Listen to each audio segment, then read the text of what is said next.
Hello friends, मैं मनीषा जोशी अपने YouTube channel active teaching में आप सभी का स्वागत करती हूँ।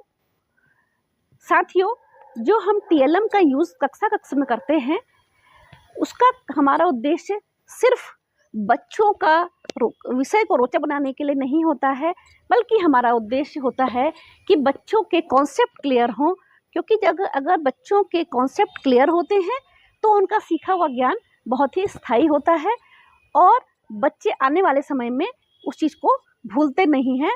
क्योंकि जब हम क्लास में पढ़ाते हैं और वाइट बोर्ड में जो समझाते हैं, विशेषकर त्रिविमीय आकृतियों को, तो उस समय बच्चे ऐसा लगता है कि समझ गए हैं, लेकिन बाद में वो कंफ्यूज हो जाते हैं। इसलिए हमें कुछ ऐसा टीएलएम तैयार करना चाहिए जिसमें बच्चों को खुद करने को मिले, खुद 3D आकृतियों को बना सके और उसको बना के उसमें समझ सकें कि इसमें कितने किनारे हैं, कितने उसमें कोने हैं, कितने शीर्ष हैं।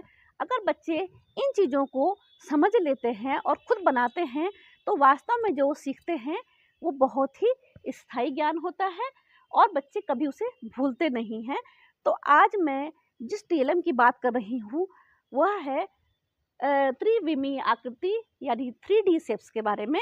तो चलिए देखते हैं इस टीएलएम को और हम कक्षा में किस तरह से बच्चे को इस कार्य को कराएंगे। तो ये है हमारा टीएलएम जिसके द्वारा हम बच्चों के 3D शेप्स की आकृतियों को क्लियर करने के लिए क्लास में इस्तेमाल कर रहे हैं। आइए देखते हैं इसे हम किस प्रकार इस्तेमाल करेंगे। तो हम शुरू करते हैं।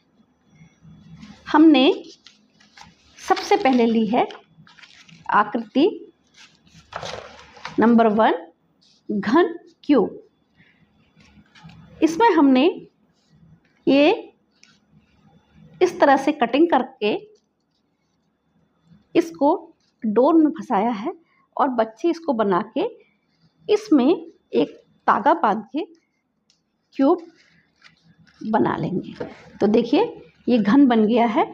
अब बच्चे इसमें कितने फलक हैं, एक फलक नीचे है, 2, 3, 4, 5 और 6। तो हमारे कितने किनारे हैं, 12 किनारे हैं और 8 शीर्ष हैं। तो बच्चे इसको खुद बनाएंगे।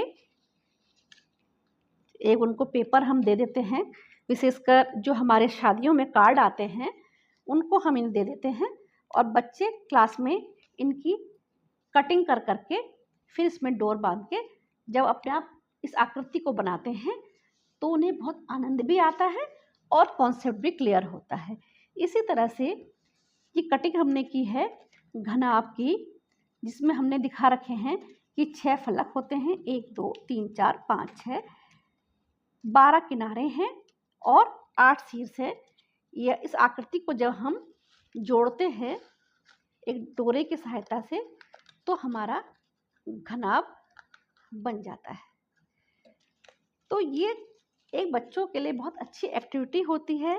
बच्चे खुद काम करते हैं तो उन्हें इसमें बहुत मज़ा आता है और उन्हें ये भी पता चलता है कि एक साधारण पेपर से हम 3D आकृति कैसे बनाएंगे।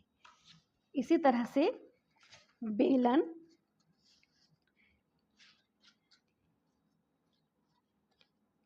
ये डोर थोड़ा उलझ गई है। इस डोर की सहायता से जब बच्चे इसको खींचते हैं तो हमारा घन का शेप, बेलन का शेप बन रहा है।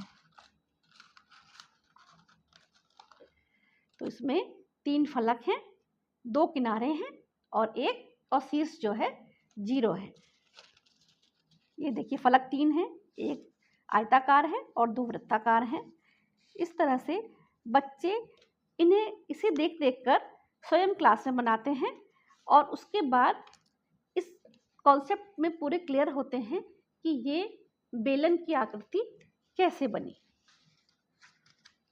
शंकु, देखिए इसमें भी 2 फलक हैं, एक फलक ये है और एक फलक है, किनारा 1 है और शीर्ष भी 1 ही बनेगा। ये देखिए ये इसमें एक शीर्ष बना। तो बच्चों को ये खेल बड़ा मज़ा आता है वो क्राफ्ट की तरह इस काम को करने में बहुत आनंद लेते हैं और साथ ही साथ इनका एक कॉन्सेप्ट भी क्लियर हो रहा है। इसमें है वर्ग पिरामिड, ये वर्ग है और इससे पिरामिड बन रहा है। इस पे देखिए 5 फलक हैं, 1 2 3 4 5। बच्चे डोरे को बांध के जब खींचते हैं 8 किनारे हैं और 5 इसमें शीट्स हैं। तो देखिए इस तरह से बच्चे जब खुद बना रहे हैं एक कागज की सहायता से 3D शेप्स बनाते हैं और उससे उनका जो है ये कॉन्सेप्ट पूरा क्लियर होता है। हमने इसे क्योंकि एक बुक के रूप में बनाया है इसलिए हम इसको फिर पुनः डोरे को खींच के दोबारा से इसे खोल देते हैं, जिससे कि हमारा ये सुरक्षित भी रहता है और ख़राब नहीं होता है।